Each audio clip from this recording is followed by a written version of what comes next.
से ज्यादा कंप्लायंसेस भी कम किए गए हैं। ये बदलाव जनता की सुविधा के लिए है और समय के हिसाब से भी बहुत जरूरी है।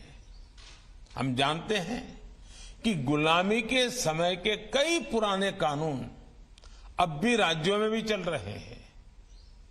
आजादी के इस अमृत काल में गुलामी के समय से चली आ रहे कानूनों को समाप्त करके नए कानून आज की तारीख के हिसाब से बनाए जाना जरूरी है। मेरा आपसे आग्रह है कि इस कॉन्फ्रेंस में इस तरह के कानूनों की समाप्ति का रास्ता बनाने पर जरूर विचार होना चाहिए। इसके अलावा राज्यों के जो मौजूदा कानून है उनकी समीक्षा भी बहुत मददगार साबित होगी। इस समीक्षा के फोकस में ईज ऑफ लिविंग भी हो और ईज ऑफ जस्टिस भी हो। साथियों, न्याय में देरी एक ऐसा विषय है जो भारत के नागरिकों की सबसे बड़ी चुनौतियों में से एक है। हमारी न्यायपालिकाएं इस दिशा में काफी गंभीरता से काम कर रही है। अब अमृत काल में हमें मिलकर इस समस्या का समाधान करना होगा। बहुत सारे प्रयासों में एक विकल्प ऑल्टरनेट डिस्प्यूट रिजोल्यूशन का भी है, जिसे राज्य सरकार के स्तर पर बढ़ावा दिया जा सकता है। भारत के गांवों में इस तरह का मैकेनिज्म बहुत पहले से काम करता रहा है। वो अपना तरीका होगा, अपनी व्यवस्थाएं हो, लेकिन सोच यही है। हमें राज्यों में लोकल लेवल पर इस व्यवस्था को समझना होगा। इसे कैसे लीगल सिस्टम का हिस्सा बनाया जा सकता है, इस पर काम करना होगा। मुझे याद है जब मैं गुजरात का मुख्यमंत्री था तो हमने इवनिंग कोर्ट की शुरुआत की थी और देश में पहली इवनिंग कोर्ट की वहां शुरुआत हुई। इवनिंग कोर्ट्स में ज्यादातर ऐसे मामले आते थे जो धाराओं के लिहाज से बहुत कम गंभीर होते थे। लोग भी दिन भर अपना कामकाज निपट करके इन कोर्ट्स में आकर न्यायिक प्रक्रिया को पूरा करते थे। इससे उनका समय भी बचता था और मामले की सुनवाई भी तेजी से होती थी। इवनिंग कोर्ट्स की वजह से गुजरात में बीते वर्षों में 9 लाख से ज्यादा केसों को सुलझाया गया है। हमने देखा है कि देश में त्वरित न्याय का एक और माध्यम लोक अदालतें भी बनी हैं। कई राज्यों में इसे लेकर बहुत अच्छा काम भी हुआ है। लोक अदालतों के माध्यम से देश में बीते वर्षों में लाखों केसों को सुलझाया गया है।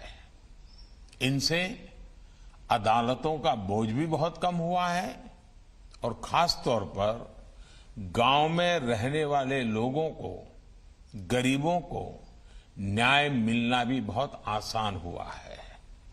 साथियों, आप में ज्यादा लोगों के पास संसदीय कार्य मंत्रालय का भी दायित्व होता है, यानी आप सभी कानून बनने की प्रक्रिया से भी काफी करीब से गुजरते हैं। मकसद कितना ही अच्छा हो, लेकिन अगर कानून में ही भ्रम होगा, स्पष्टता का अभाव होगा, तो इसका बहुत बड़ा खामियाजा भविष्य में सामान्य नागरिकों को उठाना पड़ता है।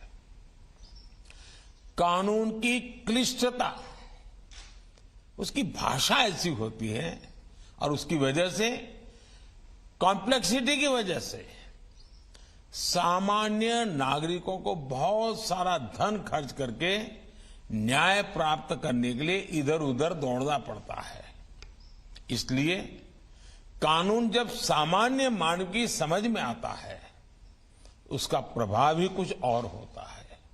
इसलिए कुछ देशों में जब संसद या विधानसभा में कानून का निर्माण होता है तो 2 तरह से उसकी तैयारी की जाती है। एक है कानून की परिभाषा में टेक्निकल शब्दों का उपयोग करते हुए उसकी विस्तृत व्याख्या करना, और दूसरा उस भाषा में कानून को लिखना और जो लोक भाषा में लिखना, उस देश के सामान्य मानवी को समझ आए उस रूप में लिखना, मूल कानून के स्पिरिट को ध्यान में रखते हुए लिखना। इसलिए कानून बनाते समय हमारा फोकस होना चाहिए कि गरीब से गरीब भी नए बनने वाले कानून को अच्छी तरह समझ पाए। कुछ देशों में ऐसा भी प्रावधान होता है कि कानून के निर्माण के समय ही ये तय कर दिया जाता है कि वो कानून कब तक प्रभावी रहेगा। यानी एक तरह से कानून के निर्माण के समय ही उसकी उम्र, उसके एक्सपायरी डेट तय कर दी जाती है। कानून 5 साल के लिए है, ये कानून 10 साल के लिए है, तय कर लिया जाता है। जब वो तारीख आती है तो उस कानून की नई परिस्थितियों में फिर से समीक्षा होती है। भारत में भी हमें इसी भावना को लेकर आगे बढ़ना है। ईज ऑफ जस्टिस के लिए कानूनी व्यवस्था में स्थानीय भाषा की भी बहुत बड़ी भूमिका है। मैं हमारी न्यायपालिका के सामने भी इस विषय को लगातार उठाता रहा हूं। इस दिशा में देश कई बड़े प्रयास भी कर रहा है। किसी भी नागरिक के लिए कानून की भाषा बाधा न बने, हर राज्य इसके लिए भी काम करे। इसके लिए हमें लॉजिस्टिक्स और इंफ्रास्ट्रक्चर का सपोर्ट भी चाहिए होगा। और युवाओं के लिए मातृभाषा में एकेडमिक इकोसिस्टम भी बनाना होगा। लॉ से जुड़े कोर्सेज मातृभाषा में हो, हमारे कानून सहज सरल भाषा में लिखे जाएं, हाई कोर्ट्स और सुप्रीम कोर्ट के महत्वपूर्ण केसेस की डिजिटल लाइब्रेरी स्थानीय भाषा में हो। इसके लिए हमें काम करना होगा।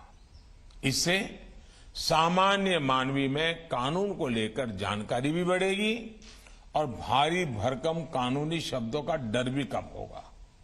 साथियों, जब न्याय व्यवस्था समाज के साथ साथ विस्तार लेती है, आधुनिकता को अंगीकार करने की स्वाभाविक प्रवृत्ति उसमें होती ही है, तो समाज में जो बदलाव आते हैं वो न्याय व्यवस्था में भी दिखते हैं। टेक्नोलॉजी किस तरह से आज न्याय व्यवस्था का भी अभिन्न अंग बन गई है, इसे हमने कोरोना काल में भी देखा है।